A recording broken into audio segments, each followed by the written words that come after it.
Olá, meus queridos amigos, vamos colocar em prática agora respondendo as questões.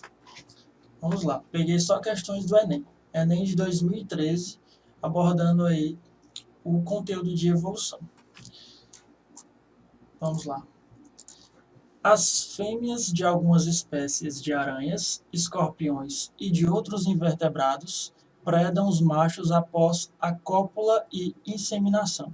Como exemplo, fêmeas canibais do inseto conhecido como louva-a-Deus, Tenodera aridofolia, possuem até 63% da sua dieta composta por machos parceiros. Para as fêmeas, o canibalismo sexual pode assegurar a obtenção de nutrientes importantes na reprodução. Com esse incremento na dieta, elas geralmente produzem maior quantidade de ovos. Apesar de seu comportamento aparentemente desvantajoso para os machos, o canibalismo sexual evoluiu nesses táxons animais. Por quê? Bom, na questão ele está abordando aí o canibalismo, que é uma relação ecológica, onde um ser da mesma espécie se alimenta de outro ser da mesma espécie. Não confundir o canibalismo com predatismo. Predação é um ser se alimentando de um outro ser de uma espécie diferente. Por exemplo, o leão se alimentando de uma zebra. Canibalismo não. São seres da mesma espécie. Bom, a questão pergunta, apesar de ser um comportamento aparentemente desvantajoso para os machos, né, a fêmea se alimentar do macho, o canibalismo sexual evoluiu nesses táxons animais por quê? Ou seja, a questão está perguntando por que o canibalismo ainda prevalece, né, nos dias de hoje. Por exemplo, a aranha, né, a viúva negra, quando ela vai copular com o macho ele coloca a sua parte masculina, né, só que às vezes ele tira muito bruscamente, e aí ele perde essa parte masculina, que fica acoplada à fêmea. E acontece que o macho libera muito hemolinfa, que é um líquido parecido com o sangue nosso, né, dos mamíferos. Então ele acaba morrendo. E a fêmea, ela vê o cadáver ali na teia dela, então ela acaba se alimentando. Não é o foco principal do alimento da aranha, mas é porque já está ali. Então o macho ele serve de energia para que essa fêmea ela consiga gerar filhotes viáveis. Inclusive, uma fêmea de uma aranha dá cerca de 40 filhotes. Então, vamos lá para as alternativas. Letra A. Promove a maior ocupação de diferentes nichos ecológicos pela espécie. Nicho ecológico é o papel daquela espécie naquele ambiente. Não vai promover um diferente nicho ecológico, não. A aranha vai continuar com os seus hábitos normalmente. Tá? B. Favorece o sucesso reprodutivo individual de ambos os parentais. Como assim parentais? Parentais é o macho e a fêmea que estão ali copulando, se reproduzindo. A letra B está dizendo que favorece esse sucesso. Sim, é a alternativa correta. Por que favorece o sucesso? Porque o macho que morreu, ele vai servir de alimento para a fêmea, para ela ter energia para tornar esses filhotes viáveis. Tá? É por isso que o canibalismo nessas espécies se permanece até hoje. É melhor um macho morto e 40 filhotes viáveis, saudáveis, do que nada, né? Então, letra C. Por que está errado? Impossibilita a transmissão de genes do macho para a prole. Não, o fato da fêmea se alimentar do macho não vai impossibilitar a transmissão, não, das características. Letra D. Impede a sobrevivência e reprodução futura do macho. Não, é aquilo que eu falei, né? Esse macho ali morreu, mas vão surgir vários outros machos. Então, a sobrevivência da espécie na natureza está garantida. Letra E, reduz a variabilidade genética da população? Não. Variabilidade genética vem através de uma reprodução sexuada, né? Formando indivíduos geneticamente diferentes. Então, primeira gabarito, letra B. Segunda, paleontólogos estudam fósseis e esqueletos de dinossauros para tentar explicar o desaparecimento desses animais. Esses estudos permitem afirmar que esses animais foram extintos há cerca de 65 milhões de anos. Uma teoria aceita atualmente é a de que um asteroide colidiu com a Terra, formando uma densa nuvem de poeira na atmosfera. De acordo com essa teoria, a extinção ocorreu em função de modificações no planeta que... Bora lá. Pessoal, existe na ecologia, né, indo um pouco para o lado da ecologia, existe os níveis tróficos. Então, a gente tem aqui os produtores, nós temos os consumidores de primeira ordem, né, consumidor primário, consumidor secundário, né, consumidor terciário, enfim, o tamanho não importa. E nós temos também os decompositores. Tá. Os produtores, como plantas, algas marinhas e algumas cianobactérias, elas têm essa energia captada diretamente através do sol, né? Através da fotossíntese. Se, na teoria, caiu um asteroide, né, que se colidiu na Terra e formou uma densa nuvem de poeira, qual foi a repercussão, a consequência disso? Os produtores, né, que são as plantas, cianobactérias e algas marinhas, o que elas precisam para fazer a fotossíntese? Precisam de água, precisa de luz solar, precisa de um solo fértil e os gases, oxigênio, gás carbônico, né? Ora, se sobe uma densa nuvem de poeira, isso vai impossibilitar a entrada dos raios solares na Terra para fazer a fotossíntese. Os gases, oxigênio, gás carbônico, vai ficar cada vez mais raro, mais escasso. Então, se eu não tenho fotossíntese, eu não tenho energia. Então, o nível trófico que vai passando, né, a energia que vai passando de cadeia alimentar, de um animal para o outro, de um ser vivo para o outro, é alterada. E lembre que os dinossauros são predominantemente herbívoros. Então, se eu não tenho alimento, eu não tenho energia. Se eu não tenho energia, eu não consigo escapar dos predadores e me dar bem na natureza. Então, vamos lá para as alternativas. De acordo com essa teoria, a extinção ocorreu em função de modificações no planeta que, letra A, desestabilizaram o relógio biológico dos animais, causando alterações no código genético. O que é o relógio biológico? Por exemplo, o Sol nos mostra que está de dia e a Lua nos mostra que está de noite. Isso é o nosso fuso horário, nosso relógio biológico. Lembre que à noite são produzidos hormônios, né, para a gente restaurar a nossa energia que foi gasta durante o dia. Isso é o relógio biológico. Então, se você sair de um local para o outro com um diferente fuso horário, isso vai ser alterado. Esse seu relógio biológico, você vai passar um tempo para se adaptar. A questão está dizendo que a extinção dos dinossauros está diretamente associada ao fato do relógio biológico dos dinossauros terem sido abalados. Esse não foi o fator mais importante, o fator principal. E ainda fala que ocorreu alterações no código genético. Essa questão aqui está incorreta.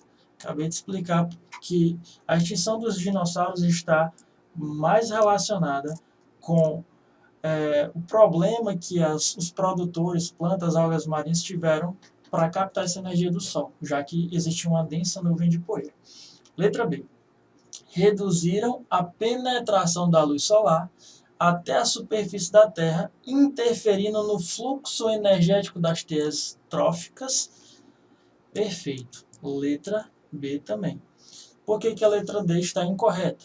Causaram uma série de intoxicações nos animais, provocando a bioacumulação de partículas de poeira nos organismos. O que é bioacumulação, pessoal? Por exemplo, existe a cadeia alimentar, né? Os níveis tróficos. Então, imagine aí o fitoplâncton como produtor, imagine aí o zooplâncton como consumidor primário, peixe que vai se alimentar, né, do zooplâncton, peixes de pequeno porte, aí peixe maior, e imagine a baleia, por exemplo. Então, se um peixe de pequeno porte se alimenta, por exemplo, de um saco plástico que está ali na água, né, ele ingere sem querer, lembre que o plástico não é biodegradável, então vai ocorrer uma bioacumulação. Não acontece somente nisso, não. Existem materiais, né, como o mercúrio, metais pesados, que podem ser acumulados em cada nível trófico. Então, esse peixe pequeno que foi infectado, entre aspas, vai servir de alimento para o peixe maior, que vai servir de alimento para o peixe ainda maior. Isso a gente chama de bioacumulação. E esse não foi o motivo da extinção dos dinossauros. Letra C, incorreta. D.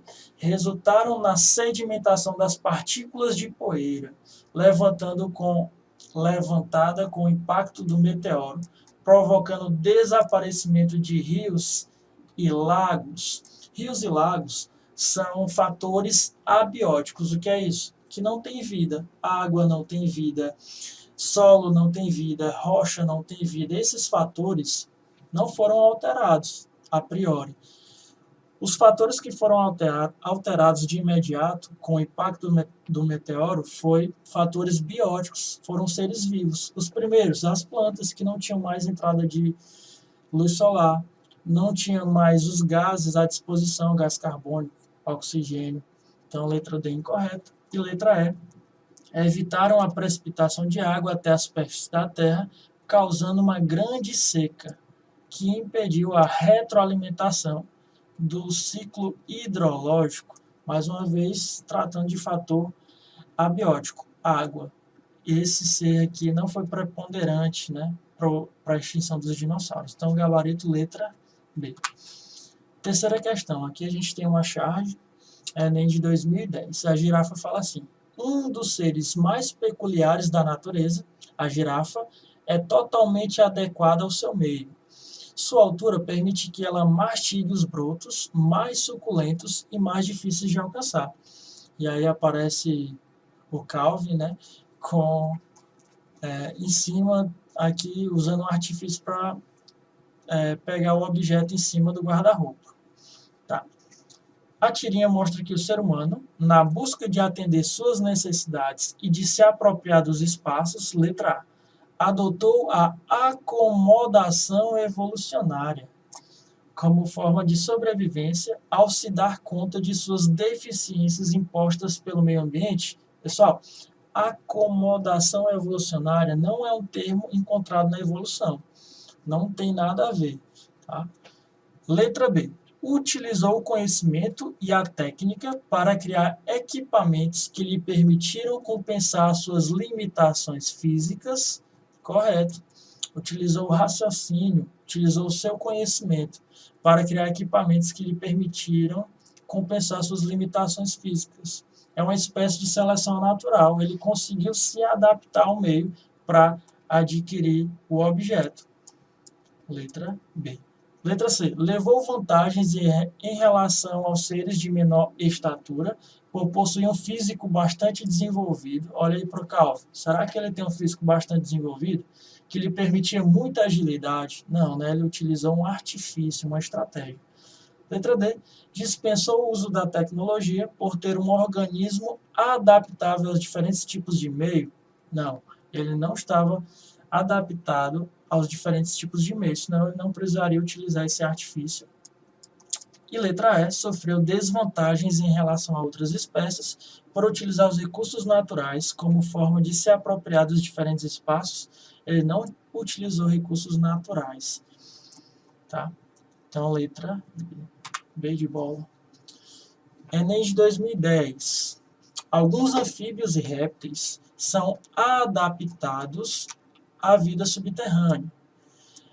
Nessa situação, apresentam algumas características corporais, como, por exemplo, a ausência de patas, né, como as cobras não têm patas, corpo anelado, né, fusiforme, que facilita o deslocamento no subsolo e, em alguns casos, a ausência de olhos.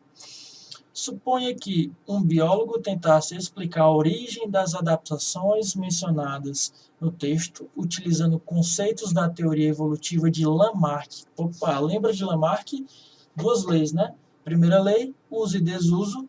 Segunda lei, transmissão das características adquiridas. Ao adotar esse ponto de vista, ele diria que, então, nós temos aí anfíbios e répteis. A questão está dizendo que alguns têm corpo anelado, outros não têm patas, e está pedindo, com base na visão de Lamarck, qual seria a explicação. Letra A. As características citadas no texto foram originadas pela seleção natural. Seleção natural, quem desenvolveu foi Charles Darwin e não Lamarck. Está fora. B. A ausência de olhos teria sido causada pela falta de uso. Olha aí, ó, lei do uso e desuso. Falta de uso dos mesmos. Se ele não utiliza, chega a um ponto de atrofiar. Isso a gente vê até naqueles peixes que vivem nas profundezas do mar, né? Eles não são sensíveis à luz, até porque a luz não chega. Então, os olhos são atrofiados. Então, tem tudo a ver segundo a lei do uso e desuso. Vamos ver as outras alternativas. C. O corpo anelado é uma característica fortemente adaptativa, mas seria transmitida apenas à primeira geração dos descendentes. Lamarck não dizia que era a primeira geração, e sim todas adquiriam uma nova característica. Segundo a lei de Lamarck, você consegue transmitir aos seus descendentes. Letra D. As patas teriam sido perdidas pela falta de uso e, em seguida, essa característica foi incorporada ao patrimônio genético e então transmitida aos descendentes. Lamarck não tinha conhecimento sobre patrimônio genético, ele não sabia nem o que era genética. Quem desenvolveu as ideias genéticas foi Mendel. Então, o único ponto aqui errado dessa alternativa letra D é dizer que foi incorporada ao patrimônio genético. Tá falsa. E letra E.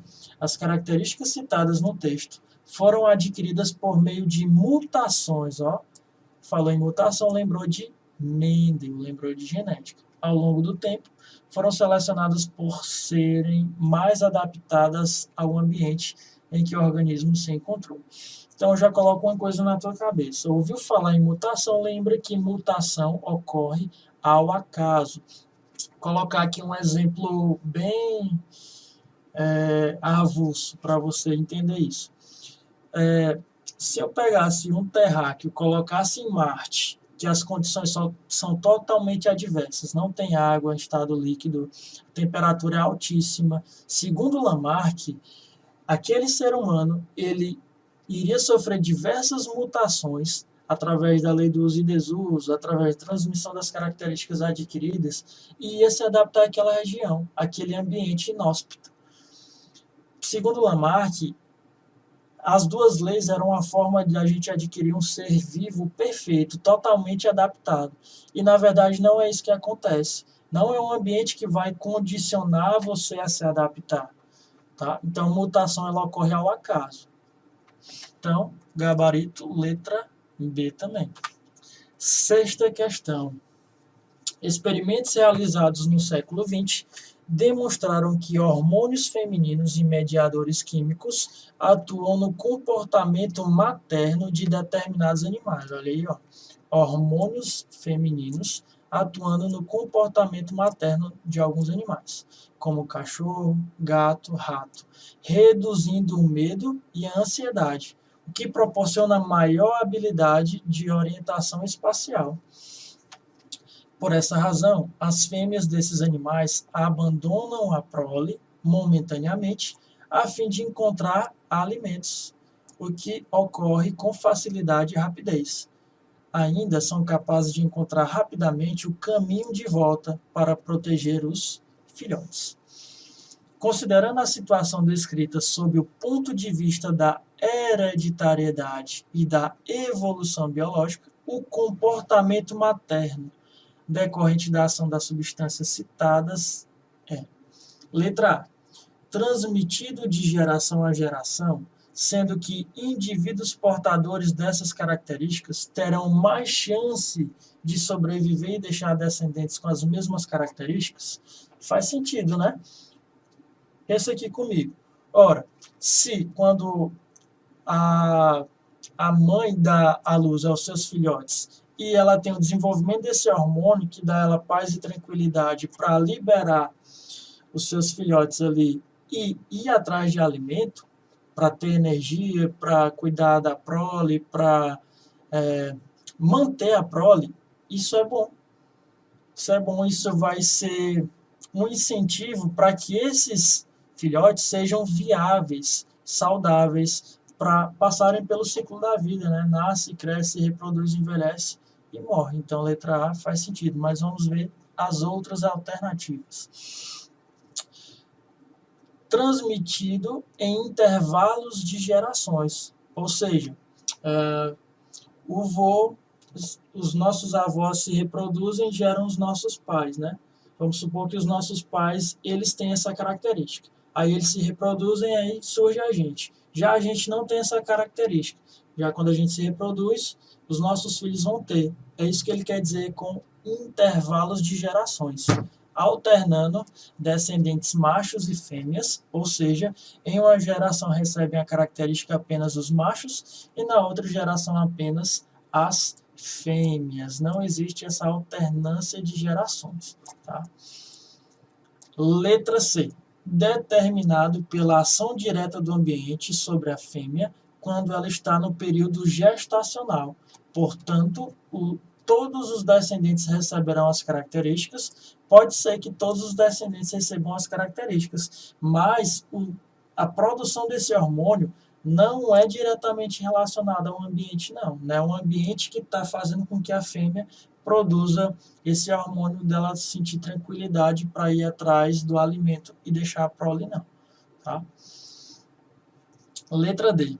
Determinado pelas fêmeas, na medida em que elas transmitem o material genético necessário à produção de hormônios e dos mediadores químicos para sua prole de fêmeas durante o período gestacional. Não é determinado pelas fêmeas, tá? Não é a fêmea dizer assim, agora eu vou produzir esse hormônio porque eu preciso de buscar alimento. Não é assim, é algo instintivo, é algo biológico. Simplesmente produz o hormônio e ela vai em busca do alimento. E letra E, determinado após a fecundação, pois os espermatozoides dos machos transmitem as características para a prole, e ao nascerem, os indivíduos são selecionados pela ação do ambiente. Tá. A gente não pode afirmar que são os espermatozoides que transmitem os genes para a produção do hormônio. Pode ser espermatozoide, pode ser o óvulo, pode ser a união dos dois, enfim. Então a questão está especificando algo que não tem como a gente entender aqui na questão. Então letra E, incorreta, gabarito letra A.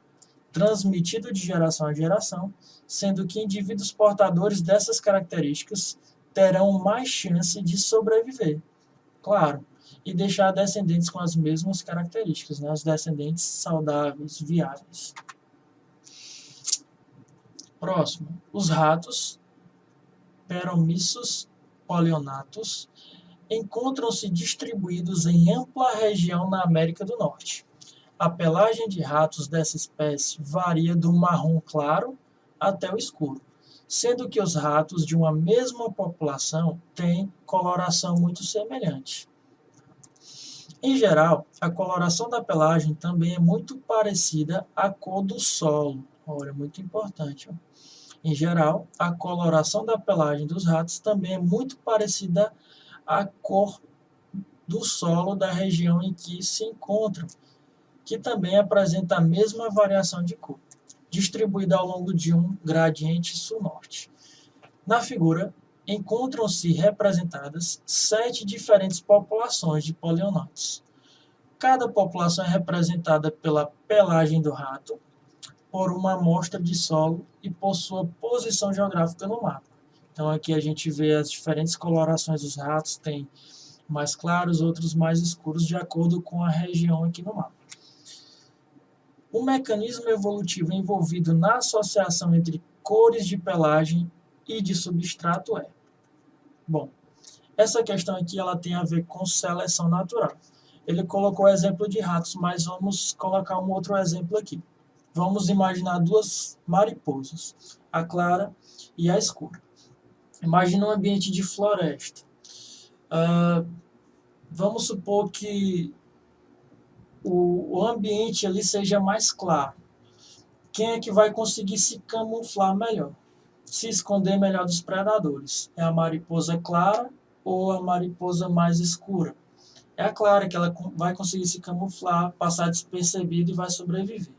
Já se perto daquela floresta eu coloco uma indústria que está emitindo muitos gases poluentes, tornando o ambiente mais escuro, qual é a mariposa que vai se camuflar melhor, se proteger melhor? Já é a escura. Então perceba que o ambiente alterando, a seleção natural vai atuar de maneira diferente. A mesma coisa acontece aqui nos ratos. Os ratos de pele clara, pelagem clara, se tiverem um substrato claro, vão conseguir sobreviver, em detrimento das outras. Então vamos aqui para as alternativas. Letra A. A alimentação. O mecanismo evolutivo envolvido na associação entre cores de pelagem e substrato é: letra A. A alimentação, pois pigmentos de terra são absorvidos e alteram a cor da pelagem dos roedores. Será que é a alimentação que condiciona a coloração do rato? Bora ver. Letra B. O fluxo gênico entre as diferentes populações que mantém constante a grande diversidade interpopulacional? Será que é o fluxo gênico, a capacidade deles se reproduzirem, que vai predeterminar a sobrevivência desses ratos? Letra C. A seleção natural, que nesse caso poderia ser entendida como a sobrevivência diferenciada de indivíduos com características distintas. É isso aqui, pessoal, que atua na sobrevivência do indivíduo, né? É a capacidade deles fugir dos predadores, é a capacidade dele conseguir se alimentar e ganhar cada vez mais espaço na natureza. Isso é condicionado pela seleção natural. Letra D.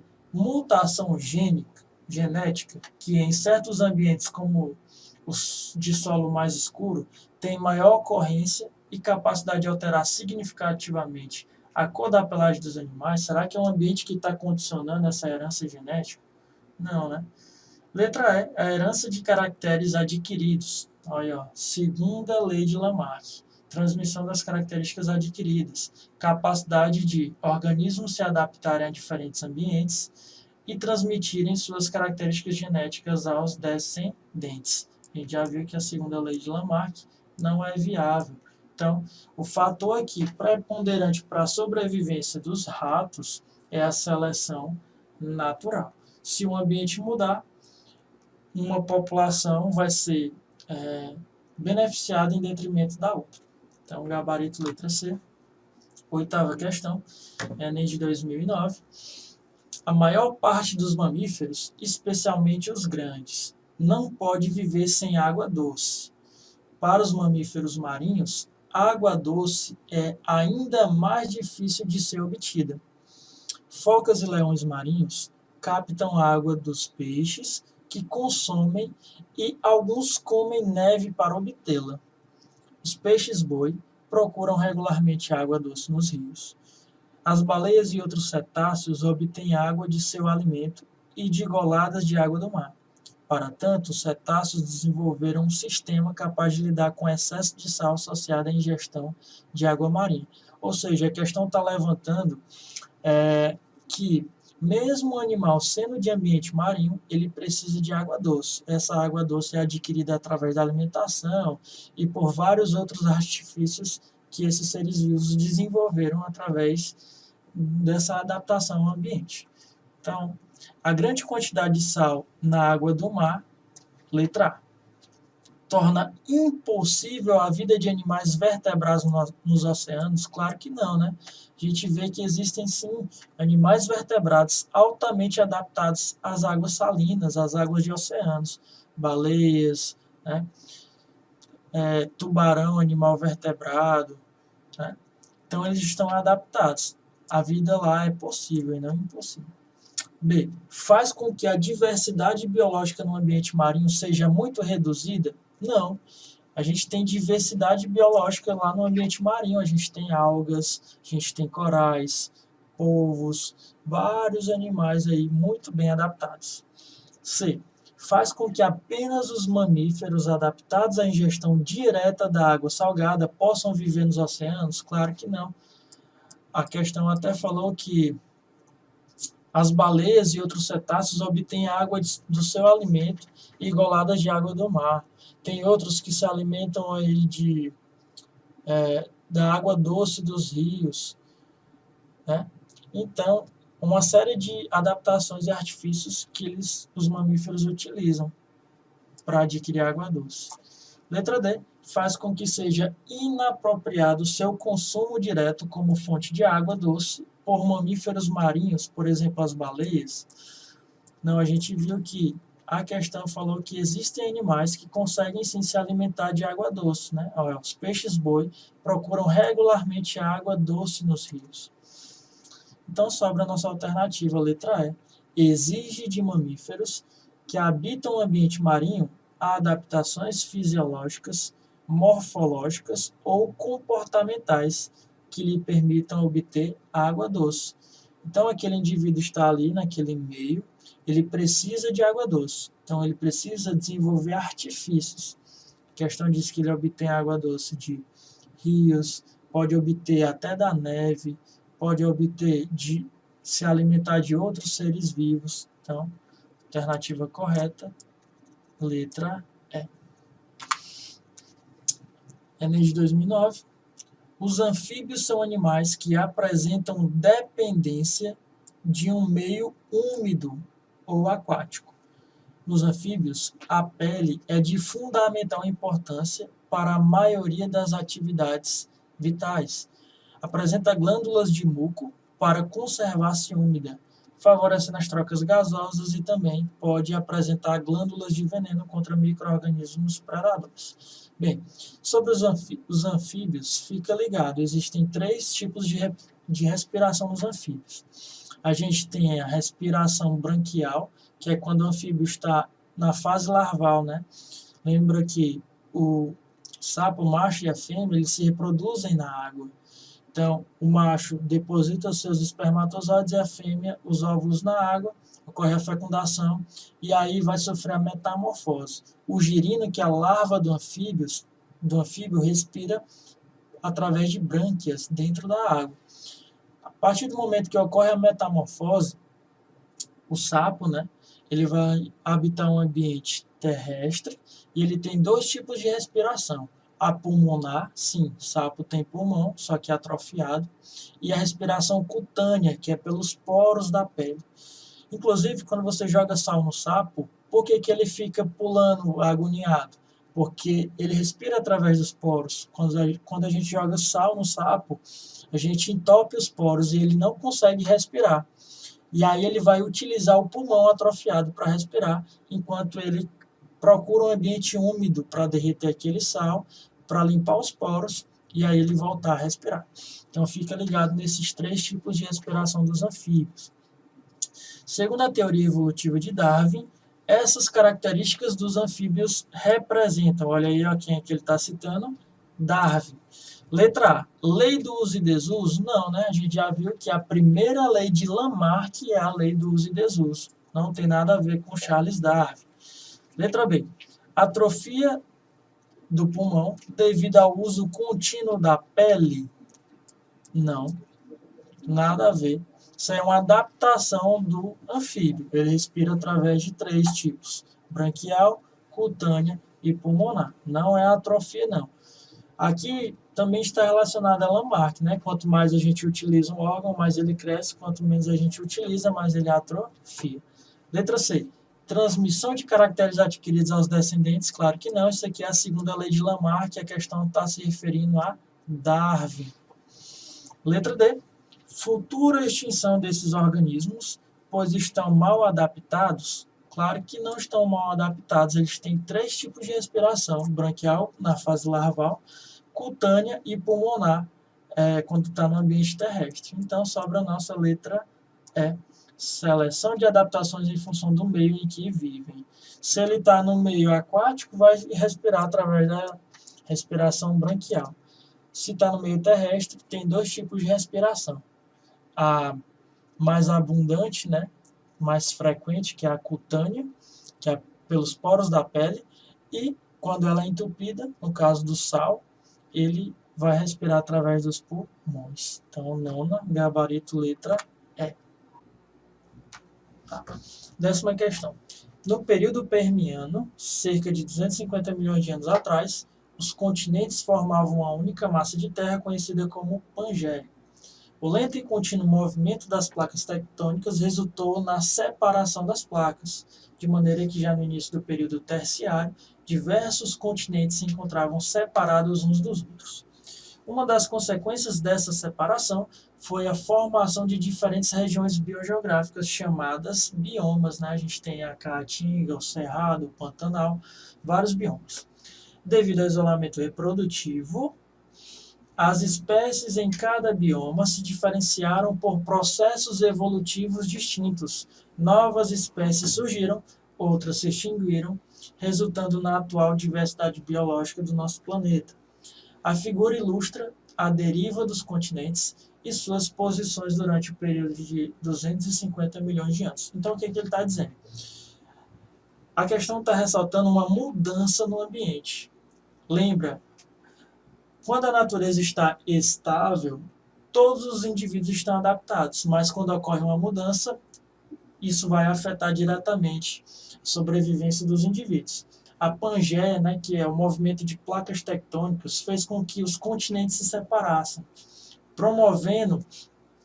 fazendo com que populações se separassem e não trocassem mais material genético, não se reproduzissem mais, de modo que um ancestral, quando sofre uma barreira geográfica, uma separação, pode formar duas populações totalmente diferentes umas das outras, ou seja, formação de novas espécies. Tanto é que se você pegar a espécie A, por exemplo, para se reproduzir com a espécie B, não vão conseguir mais se reproduzir, porque os gametas, espermatozoide e óvulo, já não são mais compatíveis. O cio, que é aquele período reprodutor, não é mais compatível.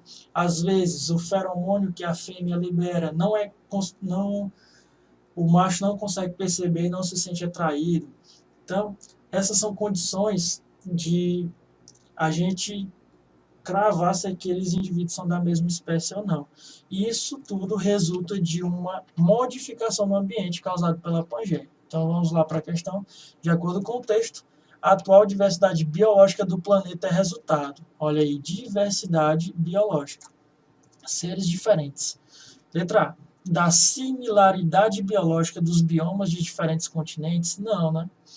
Por exemplo, aqui no Brasil, na região Nordeste, a gente tem um bioma Caatinga. Já tem outros biomas, que é o deserto, que se assemelham um pouco, mas tem muitas diferenças. Então, os biomas são muito diferentes uns dos outros. Pantanal, Cerrado, né? Tem as florestas. Então, similaridade biológica dos biomas de diferentes continentes não é a resposta. Tá? Porque não é similar. Os biomas são diferentes uns dos outros. Tem pressões seletivas diferentes, condições de vida diferentes. Letra B. Do cruzamento entre espécies de continentes que foram separados, ora, se ocorreu separação do continente, talvez a espécie A não consiga mais se reproduzir com a espécie B. Foram isoladas reprodutivamente. Letra C. Do isolamento reprodutivo das espécies resultante da separação dos continentes, corretíssima. Barreira geográfica, ou seja, separação dos continentes. Mudança no ambiente causou isolamento reprodutivo. Se eu tenho isolamento reprodutivo, quer dizer que a espécie A não consegue se reproduzir com a espécie B, e aí eu consigo cravar que surgiu uma nova espécie, que nós temos uma maior diversidade biológica. Então, gabarito letra C. Letra D. Da interação entre indivíduos de uma mesma espécie antes da separação dos continentes? Não, isso não causa diversidade, né? Ali, se eles estão interagindo de forma harmônica, se reproduzindo, é porque são indivíduos da mesma espécie. E letra E, da taxa de extinção ter sido maior que a de especiações nos últimos 250 milhões de anos? Não, né? As especiações foram maiores quando surgiu a Pangeia, quando os continentes se separaram. Então, gabarito, letra C.